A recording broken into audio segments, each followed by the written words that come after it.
A warm welcome to you all from the Curious Case. I'm Davis, your host for tonight, and I'm so happy you're here.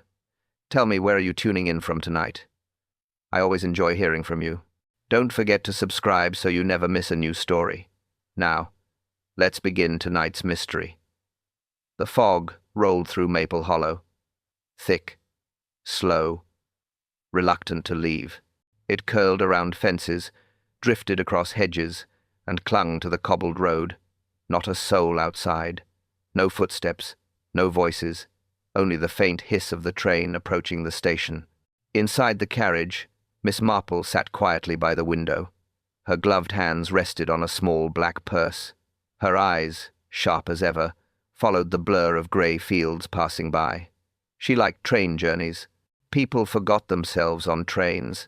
They talked too freely. They hid nothing when the countryside rolled by too slow to distract them. But tonight was different. The silence was heavy, even inside the carriage. Only 3 passengers. Besides her, a young woman reading a letter twice, a man asleep, hat over his face, and an elderly porter at the end, watching the window more than the passengers. The whistle sounded once, long, hollow, the kind that made the air feel older. Miss Marple leaned forward slightly. The train slowed near the crossing, the last before Maple Hollow. Through the fog, one faint light glowed ahead. A small lamp burning outside the vicar's house. Everything else dark. Odd, she thought. The vicar's wife always doused the lamps before midnight. She'd said so once, at tea. Oil's costly, she'd told Miss Marple. Not a drop wasted past 10. Miss Marple tilted her head. The lamp was burning full, bright, almost stubbornly alive against the mist, a tiny circle of gold in a sea of grey. The train jolted, metal wheels grinding. Steam hissed through the fog. The conductor passed by, nodding politely. "Maple Hollow next, madam," he said. She smiled. "Thank you." Outside, faint outlines appeared: hedgerows, the signal box, the station bench. The fog dimmed everything, but she could still make out the shape of the vicarage on the hill. That single lamp flickered again, still burning, still unanswered. Miss Marple adjusted her shawl. Habit. Her mind, already at work, began sorting the thought into its proper drawer. A small detail, unimportant to most, but lamps don't burn without reason, especially in villages that sleep early. The train shuddered to a halt. A distant dog barked once, then stopped. No one waiting on the platform. She gathered her purse, stood, and stepped down carefully. The fog swallowed her whole. Cold air bit her cheeks. The smell of coal and damp earth filled her lungs. She turned toward the vicar's lane. That little lamp still glowed faintly through the mist. Miss Marple's eyes lingered on it. "Strange," she whispered. "Someone's awake, when they shouldn't be." And that in Maple Hollow was never a small thing. Something about that single light felt like a question. The fog had thinned by morning. The air smelled of damp roses and baked bread. Miss Marple walked the narrow lane toward Lady Penrose's house. The invitation had been polite, though unexpected. "Tea at 4, it said. "Only a few friends." The Penrose estate stood quiet behind its iron gate. Not grand, just proud of its past. Servants moved soundlessly through the garden. A single bell rang inside, calling guests to the drawing-room. Miss Marple entered with her usual calm. A fire burned low in the grate. Lady Penrose rose from her chair at once. "Dear Miss Marple," she said. "Such a pleasure. Always," Miss Marple replied softly. Around the table sat 3 others. Mr. Carrow, the family solicitor. Mrs. Dean, the neighbour who heard everything. And a maid, bringing in a tray of scones, cream, and strawberry jam. The clink of china filled the silence. Tea poured slowly. Steam rose in quiet curls. It smelled faintly of bergamot. Miss Marple always noticed scents first. Scent told stories that people hid. "Such sad business," Mrs. Dean began. Her spoon stirred too long in her cup. "The master's will. Dreadful timing, I'd say." Lady Penrose sighed. "My husband had been unwell. The will was only updated last week." Mr. Carrow cleared his throat. "All quite legal, Lady Penrose," he said smoothly.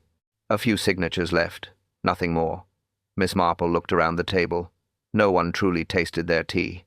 Each sip, just for show. She folded her napkin neatly, eyes lowering to the lace tablecloth. There, near the sugar bowl, a faint mark, a circle in the fabric. A ring had rested there recently. She glanced toward Lady Penrose's hand. Bare. Left finger pale where gold once lay. Marple smiled faintly. "Misplaced?" she asked. Lady Penrose froze, then laughed too quickly. "Oh, just upstairs, I expect. I took it off to knead pastry." Her tone was light, but her eyes betrayed something else. Unease. Mr. Carrow shifted in his seat. He reached for the jam, knocked a spoon, then quickly righted it. A man uncomfortable with silence.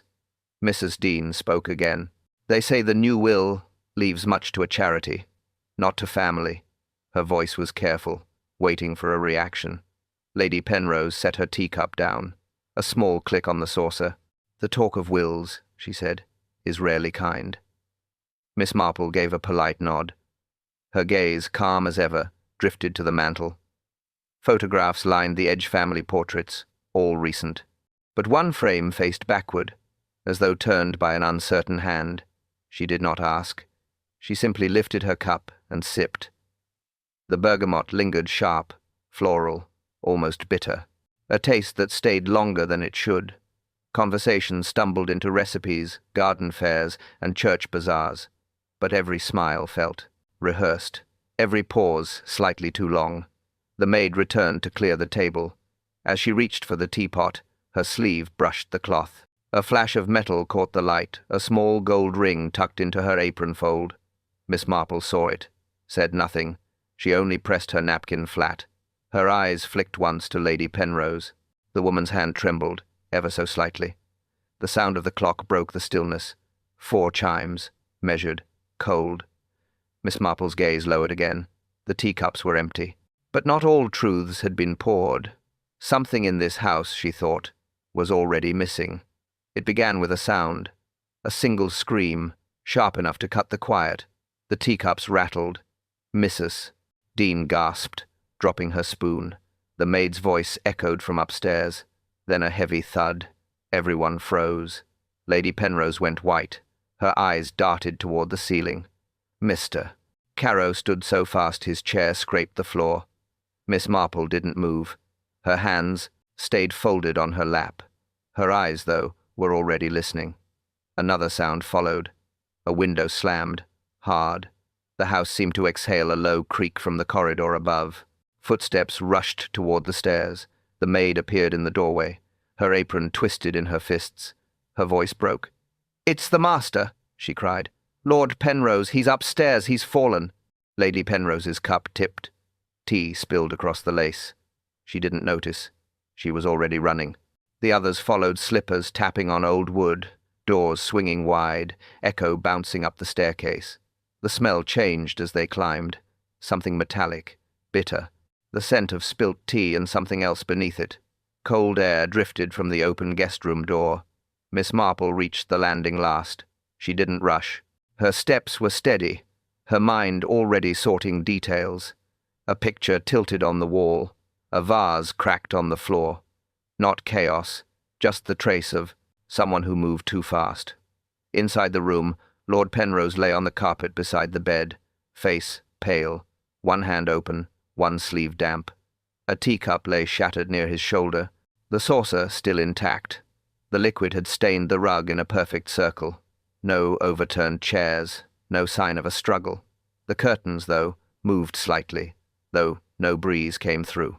Marple's eyes followed them to the latch, closed, locked from the inside.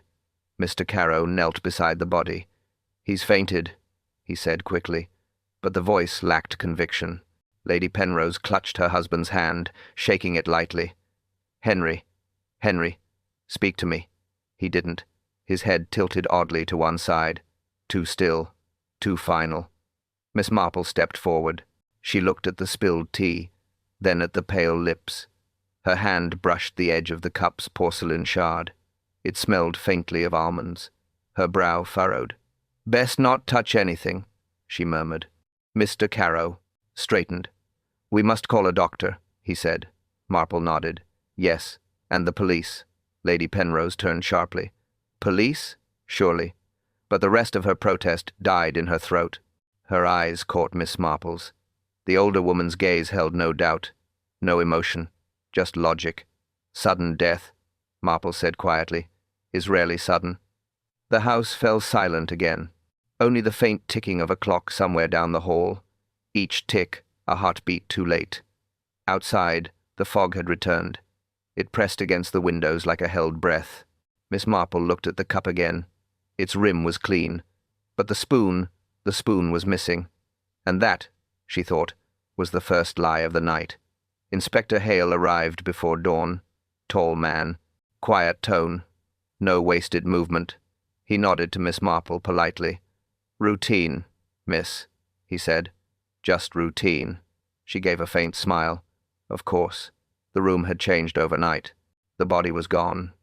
But the air still held the memory of it, the smell of tea and something faint burnt lavender. It lingered under the curtains, soft but sharp. Marple caught it first. Hale moved briskly, taking notes. "The window was locked," he said. "Servant swears it hadn't been touched. He tested the latch himself. Firm, cold, metal. It didn't rattle." Marple stood near the fireplace. Her eyes wandered over the small things. The books stacked by the chair, the rug pressed down unevenly, a trail of ash near the grate. Small signs, quiet ones, the kind people overlook. "Poison's likely," Hale said. "Cup's been taken for testing." Marple didn't reply. Her gaze had settled on the table. The teapot stood there still, half full. Beside it, 2 cups. One empty, one untouched. She walked closer, slow and deliberate. Her gloved finger brushed the teapot's spout, still stained with a darker ring. 2 cups poured, she murmured. "But only one drinker." Hale looked up from his notebook. "You're saying?" "I'm saying," she interrupted softly, "this wasn't shared." He frowned. "Then who poured the second?" Marple glanced toward the doorway. The maid said she served it. Yes, she did. Yet she didn't see him drink. Hale paused. "No." She left the tray. Marple nodded slowly. Her eyes traced the pattern of the spilled tea on the rug. It hadn't splashed outward, it had dropped neatly downward, from a hand already still. She leaned closer. No sugar residue. No milk ring. Tea, plain, prepared for someone who didn't taste it.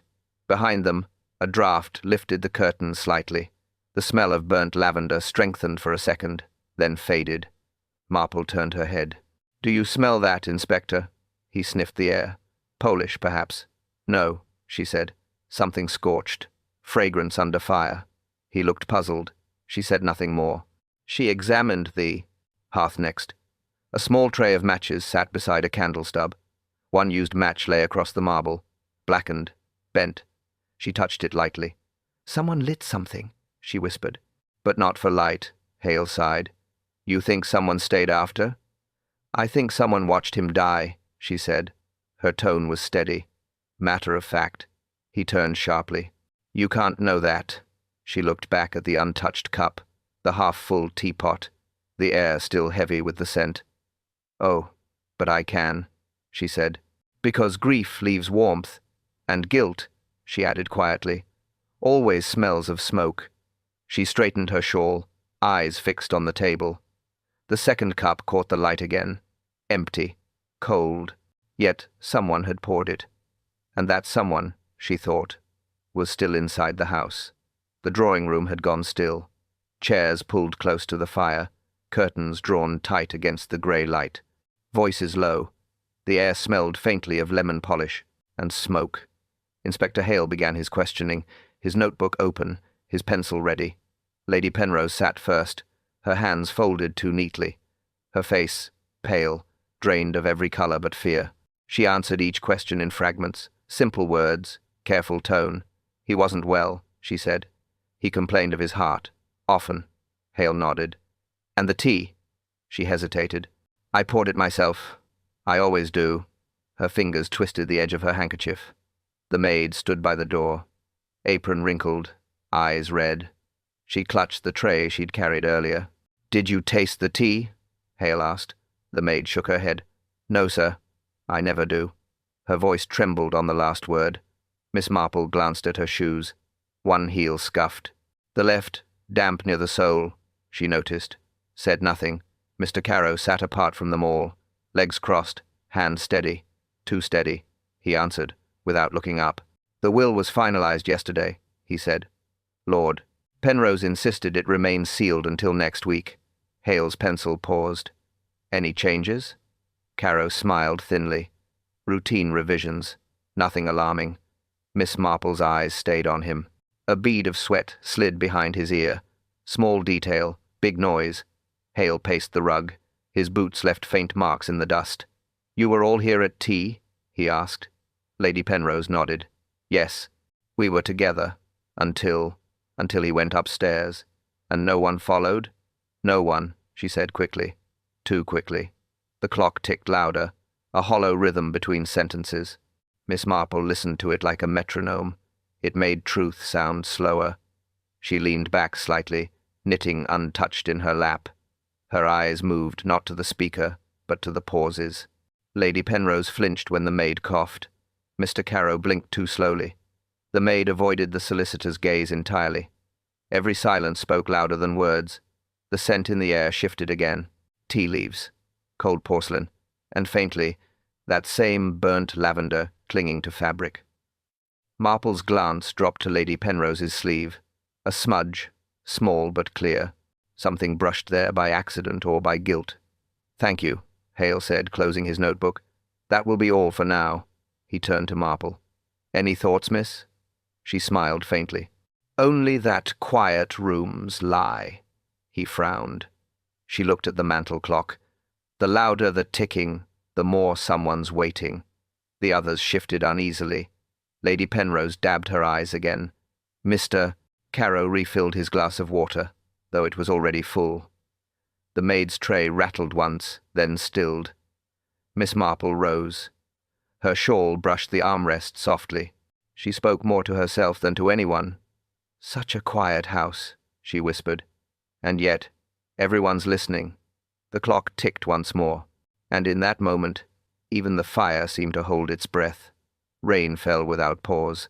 Steady, relentless. Each drop struck the church roof like a ticking clock. Black umbrellas lined the path, a blur of hats, veils, and whispers. No one spoke louder than the rain. Miss Marple stood near the back, a grey shawl over her shoulders, her shoes pressed into the damp grass. The scent of wet earth filled the air, heavy, cold, real. The coffin lowered slowly. A hollow sound followed rope against wood. Lady Penrose stood nearest the grave, face pale, eyes dry. She held a handkerchief but never used it. Mr. Carrow stood beside her. Umbrella tilted just enough to shield himself, not her. He held a folded envelope tight against his chest.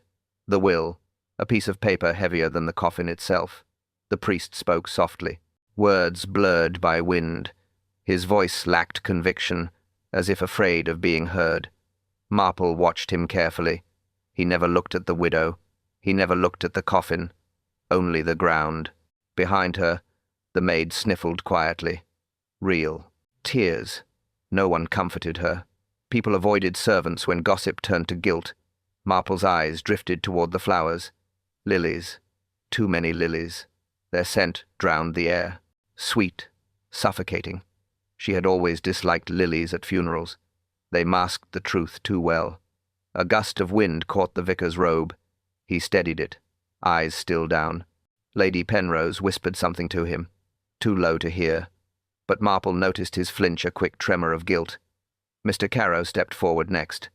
He placed the envelope on the coffin. "His affairs are settled," he said flatly. "His wishes will be honored." It was not grief in his tone.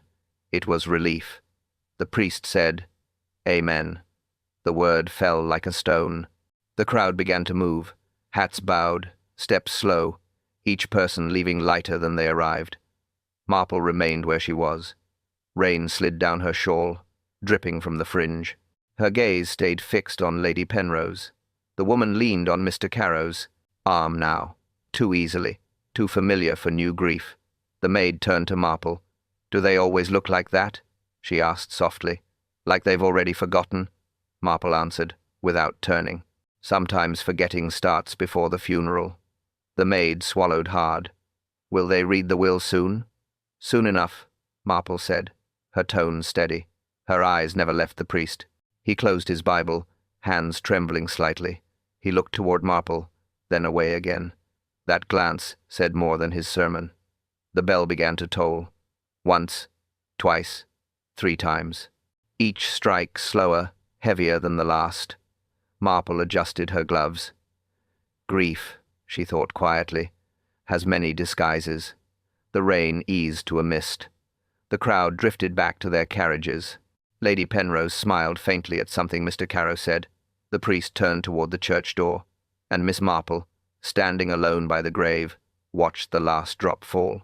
It hit the coffin like an answer no one wanted, and she knew the funeral had ended, but the performance had only begun. Night settled over Maple Hollow. A low wind moved through the hedges. The sound was thin, like a breath through a keyhole. The fire in Miss Marple's cottage had burned down to embers. She sat at her table, knitting untouched beside her. The kettle hissed softly, ready to boil. The scent of damp wool and tea filled the room. Quiet comfort, until the knock came. It was faint, hesitant. 3 quick taps, then silence. Miss Marple didn't startle. She simply looked up. Visitors rarely came at that hour, and never with gentle knuckles. She rose, unlatched the door, and opened it just enough. The maid stood outside, cloak clutched tight around her shoulders. Her hair was damp, her face pale as paper. Her hands shook so badly she nearly dropped her kerchief. "Miss Marple," she whispered. Her voice barely carried through the crack in the door. "May I come in?" Marple stepped aside. "Of course." The girl entered, dripping water onto the rug. Her eyes darted toward the window, then back again. "Forgive me," she said, breath quick. "I couldn't stay there tonight." Marple poured her a cup of tea. "Sit down, my dear," she said softly. "Now then, tell me." The maid clasped the cup with both hands. Steam rose between them. She stared into it like a mirror. Her voice trembled. "He said he'd change the will," she began, "before he died." Marple didn't react. Her gaze stayed steady. "When did he tell you this?" 2 nights before," the maid whispered. "He said he was tired of keeping secrets." The clock ticked once. No other sound. "Did Lady Penrose hear that?" Marple asked. The maid shook her head quickly. "She wasn't there. He told me alone." "And what did he say after?" The maid hesitated. Her fingers tightened around the teacup. "He said someone had been dishonest. He didn't name them, but he said it would all change by Monday." Marple leaned forward. "And who knew that?" The maid's lips parted.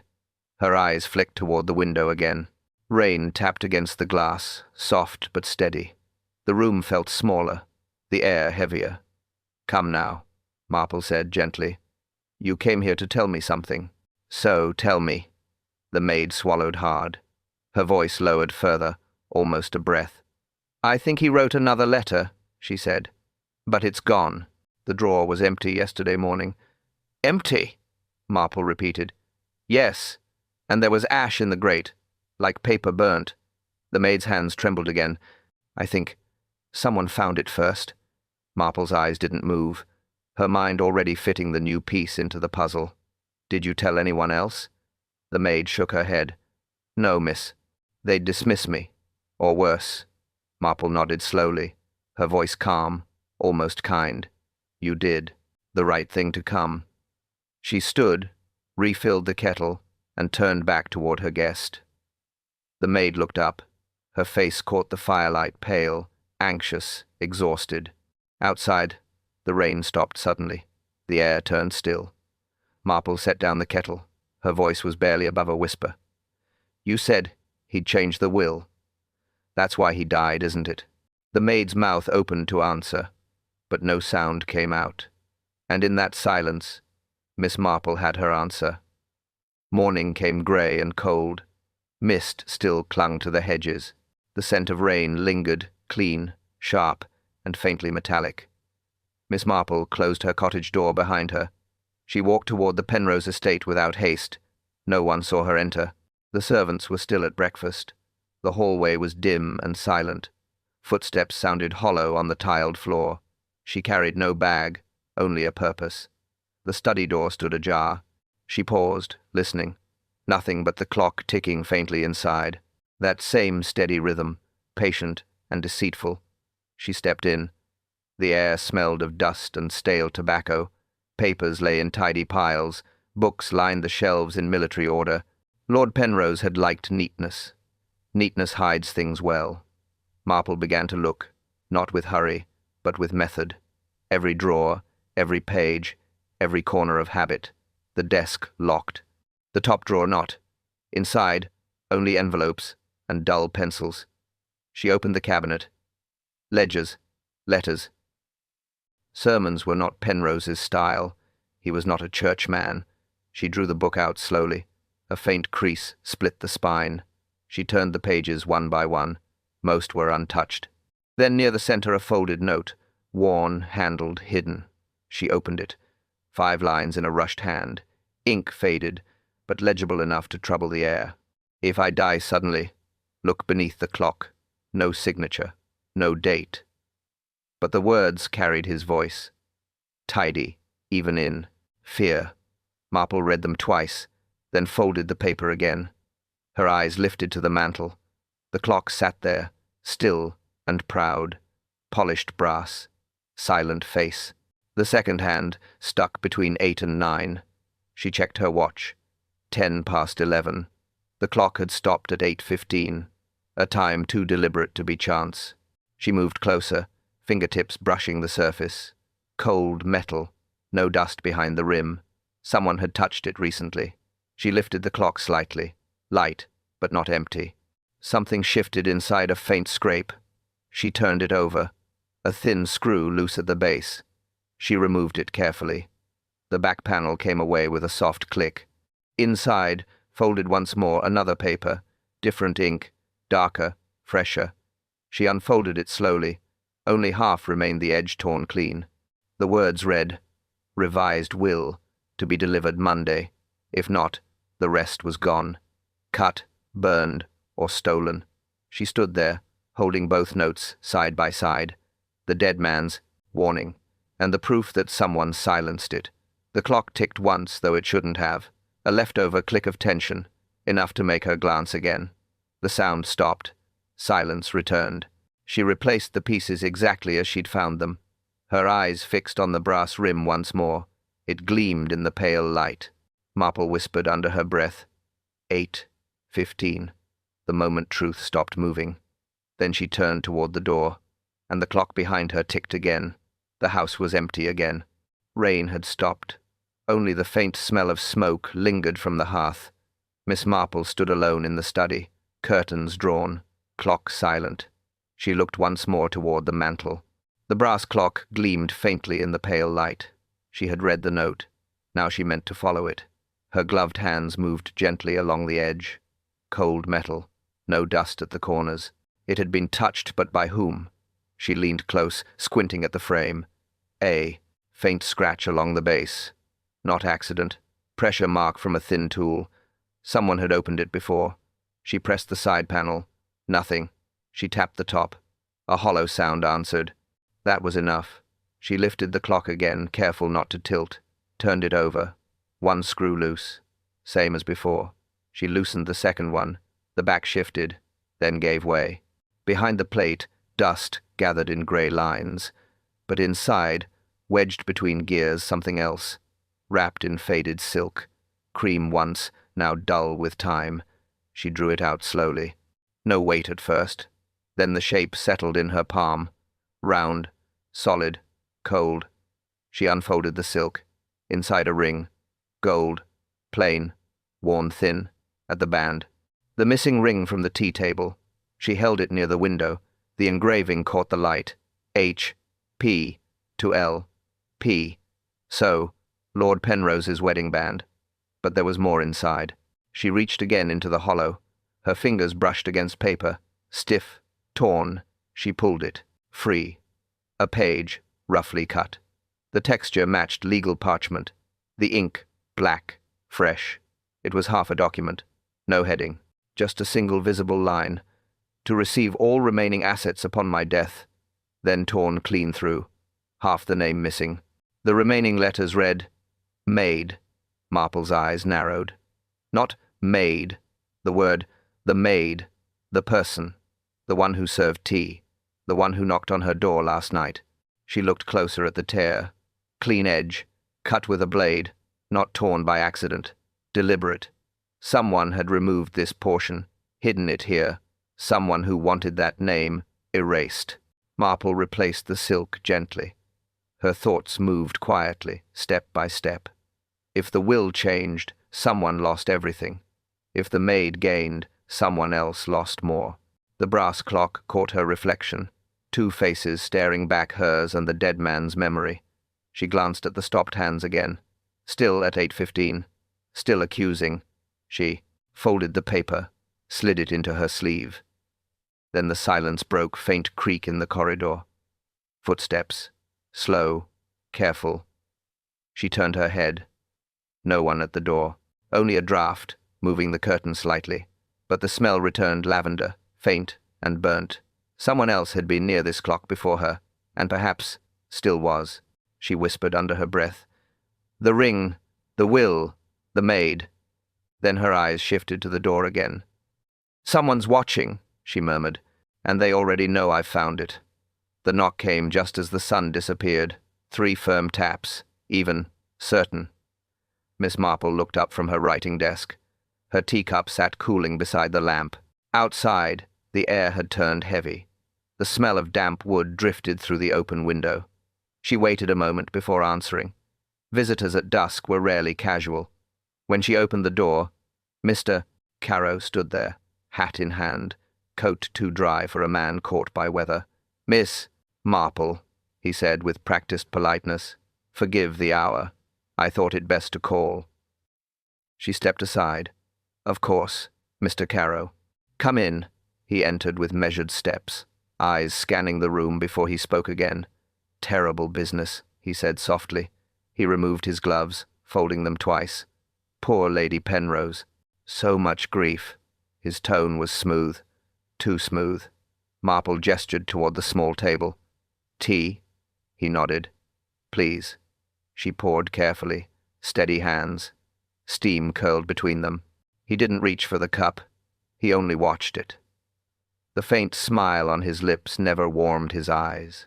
Accidents, he said after a pause, can be convenient.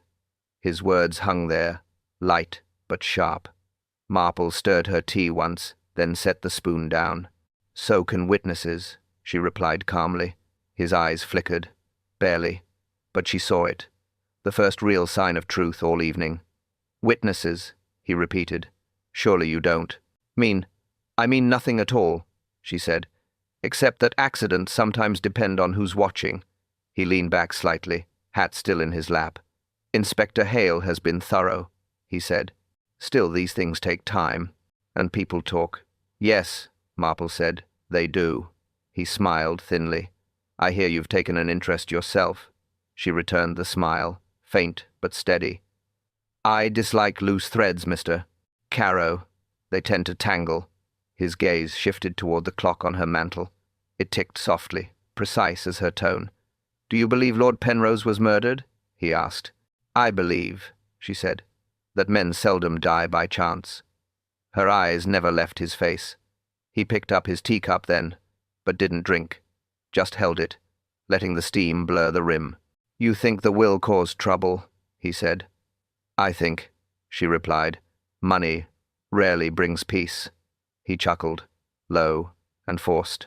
I've handled many estates. This one is no different.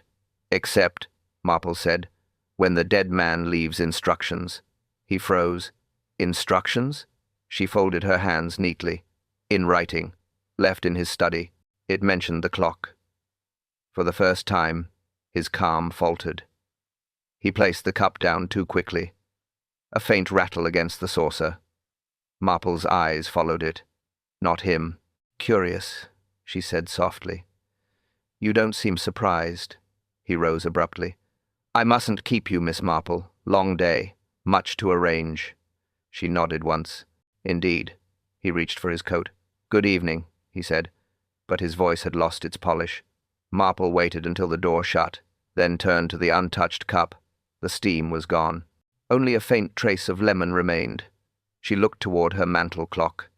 The hands pointed to 8:15, same as before, and for the first time that night, Miss Marple whispered, Convenient indeed. The knock came again.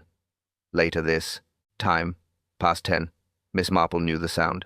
Soft, uneven, the same nervous rhythm as before. She rose from her chair and opened the door. The maid stood there once more, her eyes red, her hair loose. Rain clung to her sleeves. Come in, Marple said gently. The girl stepped inside, shivering, no words at first, only the sound of her breath and the faint ticking of the clock. The scent of wet fabric filled the air. Marple poured tea, calm as always.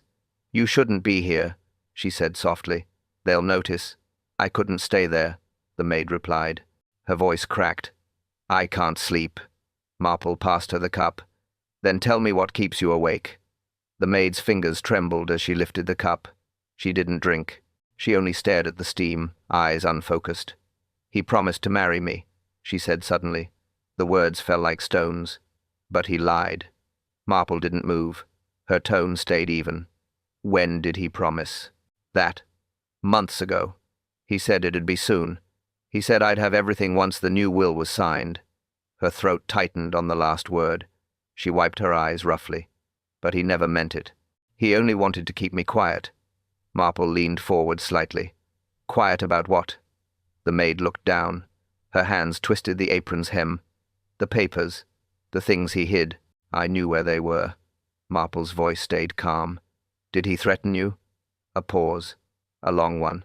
The fire popped once in the grate. Yes, the maid whispered. He said if I told anyone, I'd lose everything.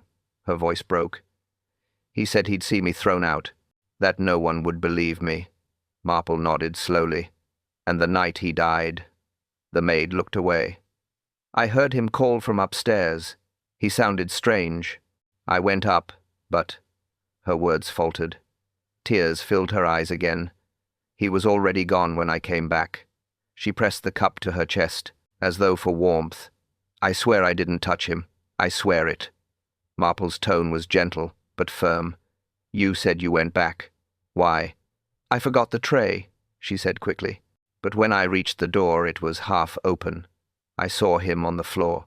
The tea spilled. Marple studied her quietly. The spoon? The maid blinked. What? There was no spoon found, Marple said softly. Did you take it? The maid's lips parted. Her voice vanished. For a long moment, she only stared at the fire. Then she whispered, I dropped it, somewhere near the stairs. Marple didn't look away, her expression calm, her mind moving. And you never went back for it? The maid shook her head. No, miss, I was afraid. The clock chimed once. Both women turned toward it. The sound lingered, thin as breath. Marple folded her hands.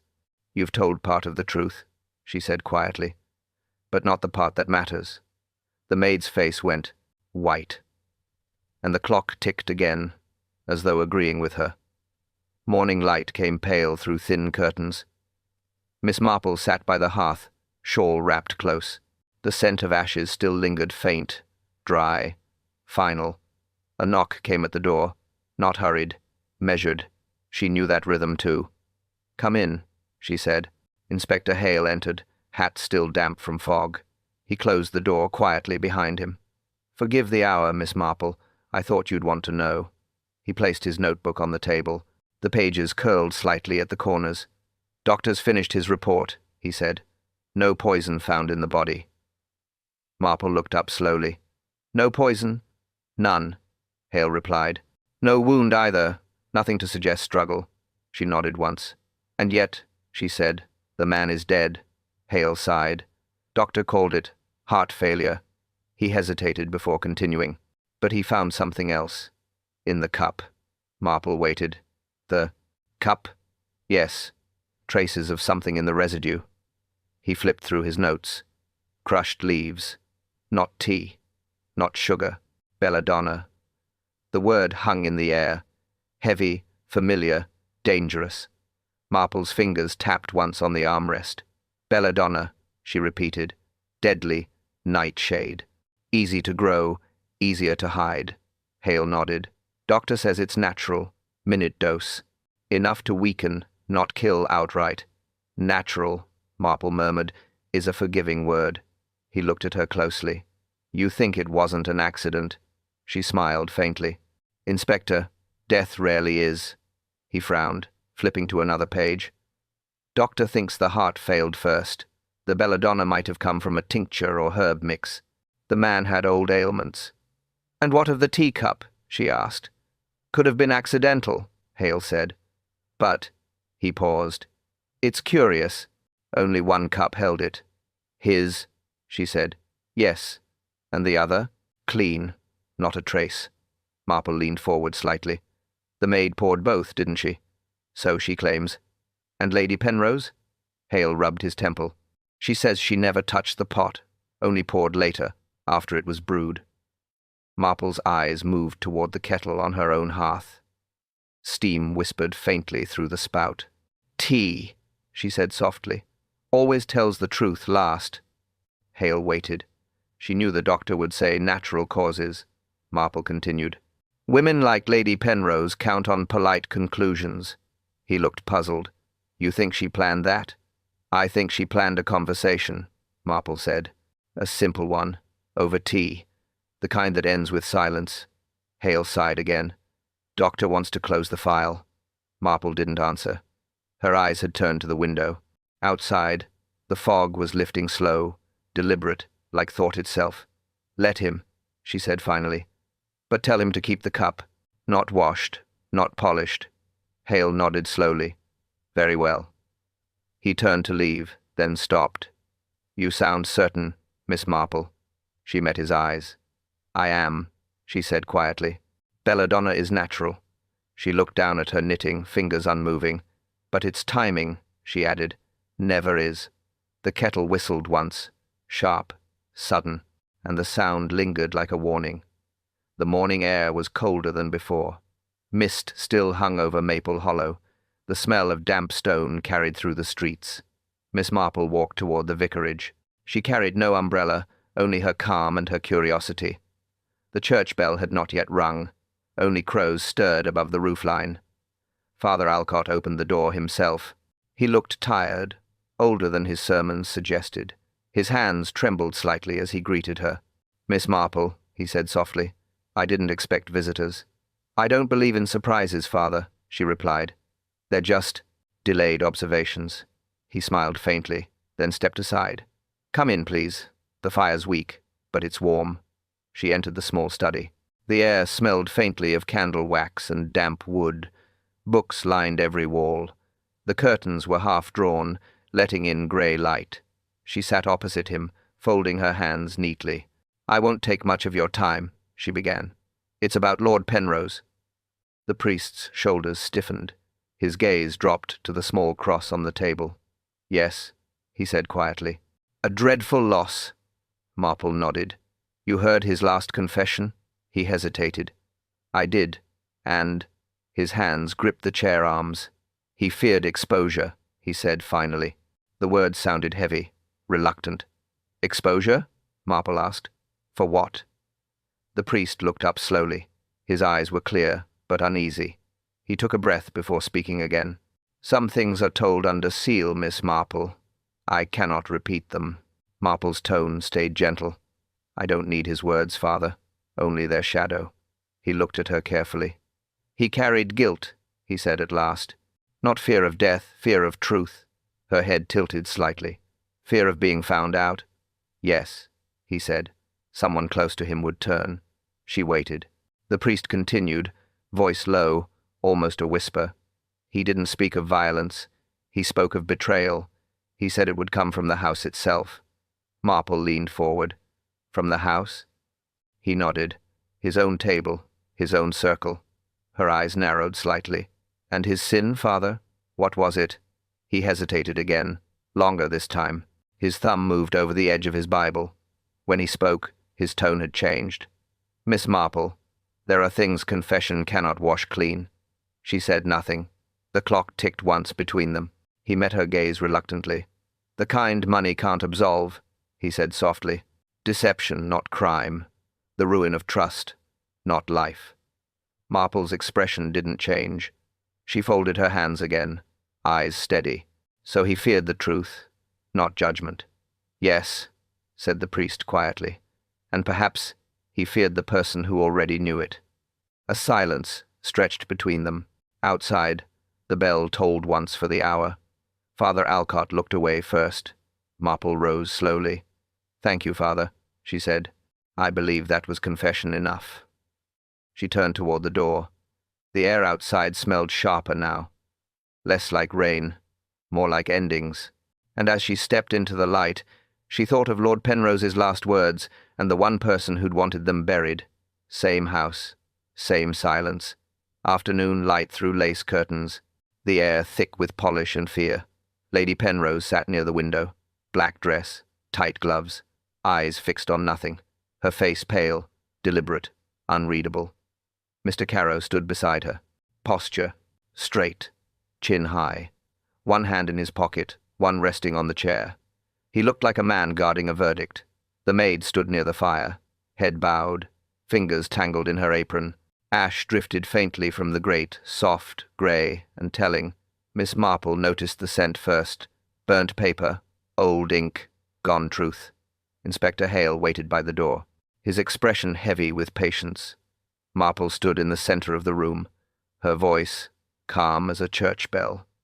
"One of you loved him," she began. "One of you envied him, and one of you killed him." No one moved, no one breathed. Lady Penrose turned slightly, jaw tight. "Must we endure this performance?" she asked. Marple smiled faintly.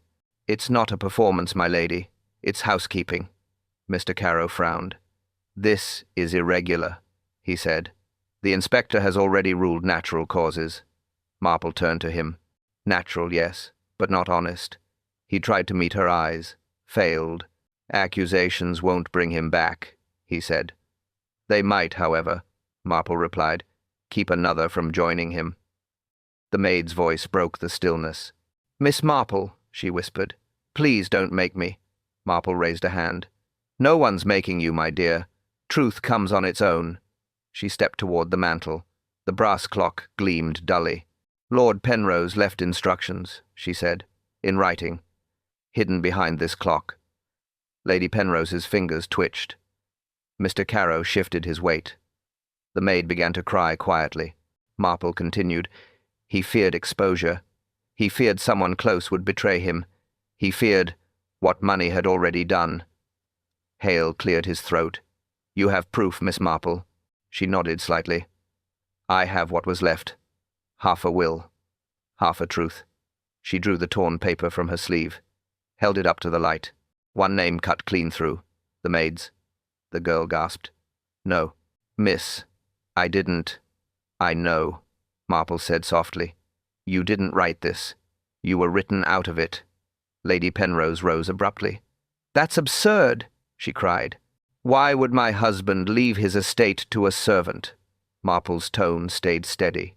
"Because she was promised more than service." The words landed heavy. Mr. Carrow's face drained of color. Lady Penrose froze, lips parting in disbelief.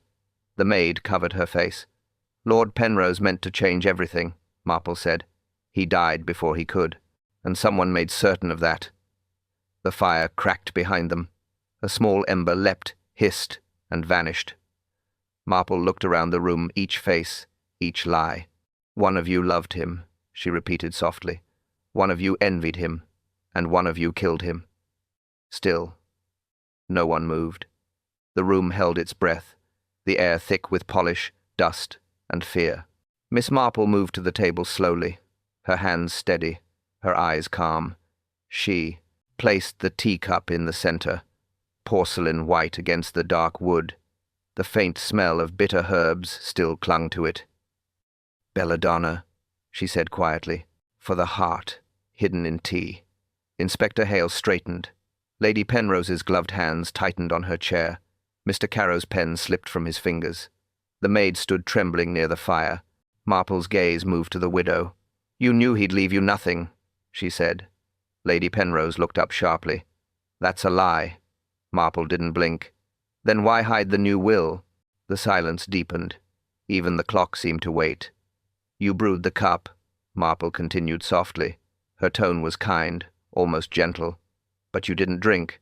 Lady Penrose's face went pale. Her voice faltered. I poured for both of us." Marple nodded. "Yes, but one cup was clean." Mr. Carrow stepped forward. "This is nonsense," he said. "Circumstantial." Marple turned to him. "Then explain the trace of belladonna." He hesitated. "Medicine, perhaps." "For whom?" Marple asked. "Your late client or yourself?" The words hung there, heavy and sharp. Hale's eyes flicked toward Carrow. The man swallowed hard. Lady Penrose turned toward him, confusion clouding her grief. "You were to benefit, weren't you?" Marple said.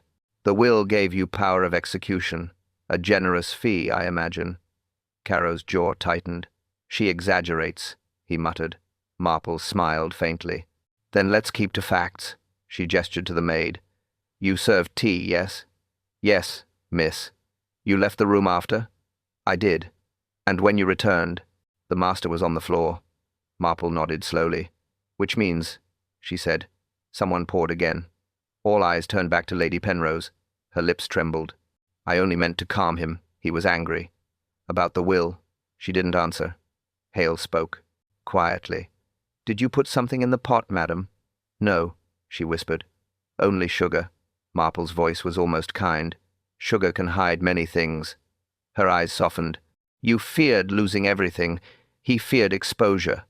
You both played the same game, but one of you lost." Lady Penrose shook her head slowly. "I didn't mean to kill him. Just to stop him from signing." Her words barely reached the air. Marple stepped closer. Her tone never changed. "You brewed the cup. He trusted you. You sweetened it. You smiled. Then you watched him drink." The widow's breath caught. Her voice broke into a whisper. "I thought it would make him ill, not—" She stopped. Her eyes filled, but no tears fell. The fire hissed softly behind them. Hale's pen scratched once on his pad. Marple looked down at the cup again. The faint smell of belladonna lingered. "Intent," she said quietly, "is never enough to wash away result." Lady Penrose sank into her chair. The room stayed silent, brittle as glass. Then the clock chimed once, loud, clear, final, and the silence broke like glass. Lady Penrose sank into the chair. Her gloves slipped from her hands. Tears came slow, uneven, real this time. The sound of rain returned against the windows. Soft, persistent. Inspector Hale stood by the door, notebook closed. He said nothing. Marple waited, her voice low, patient. "Tell us." Lady Penrose pressed the handkerchief to her lips. "He said he'd ruin me," she whispered. Her voice broke halfway through. "He told me the new will would leave me nothing, that he'd name the girl instead. He wanted to shame me, in public, before everyone." Her breathing hitched. Marple's eyes stayed calm. "And what did you do?" "I only wanted to scare him," Lady Penrose said. Her fingers twisted the wet cloth in her lap. "I'd found his bottle of medicine. I knew it made him weak if mixed wrong. I put a little in the pot, only enough to make him ill." The rain grew heavier. A hollow drip from the gutter echoed through the room. "Which bottle?" Marple asked quietly. "The one marked for nerves," Lady Penrose said. "Belladonna drops. He used them nightly." She looked up, desperate. "I didn't know it could kill him. I swear I didn't." "Mr." Carrow said nothing, his eyes fixed on the floor. The maid sobbed softly near the hearth. Marple's tone didn't change. "Why pour 2 cups?" Lady Penrose blinked. "I thought it would look natural.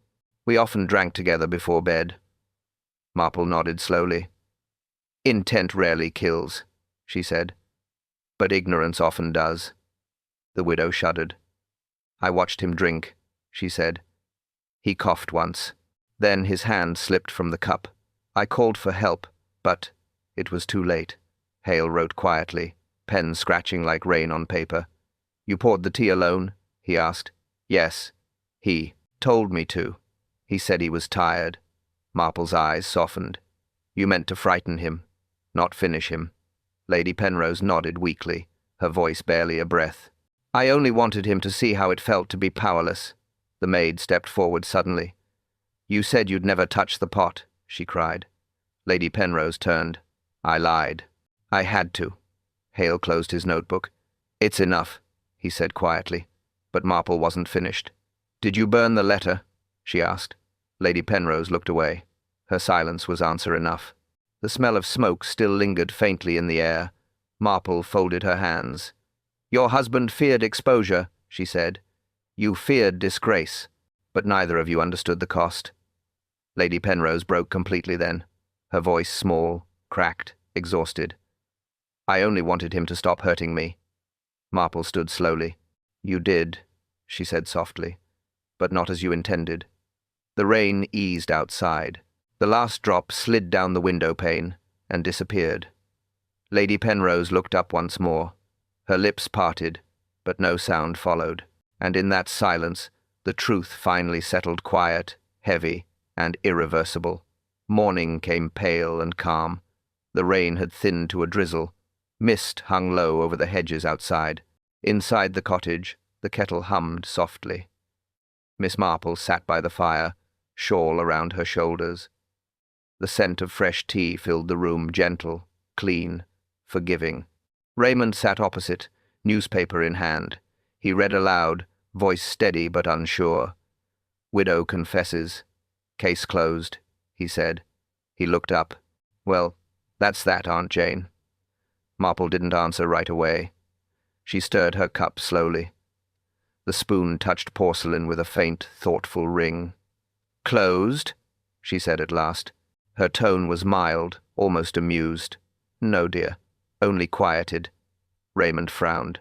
She admitted it. "Isn't that enough?" Marple smiled faintly. "Confession ends a case, not the story. People forget that." She looked toward the window. Raindrops slid down the glass, slow and even. Some fell straight. Others met halfway, merging into one. "Truth," she murmured, "doesn't always come cleanly. It settles, like tea leaves, after the stirring stops." Raymond folded the paper. "You think there's more?" "There's always more," she said, "but not for us to find today." She lifted her cup, steam curling through the quiet air. Outside, the last drops faded from the pane. "Poor soul," she whispered. She meant to frighten him, not end him. Then she sipped her tea, calm, steady, certain, and the house, once again, fell still. Davis's voice returned, soft and familiar. "Could you have guessed before Miss Marple did?" He paused. The sound of a faint chuckle followed. Was it the ring, the clock, or the tea? A quiet moment lingered. "You always think it's the wrong person," he said warmly. "That's the trouble with Street Mary Mead. Everyone hides something." The kettle whistled faintly in the background. Davis's tone softened to a close. "Tomorrow another kettle will boil, and another quiet sin will whisper through Street Mary Mead."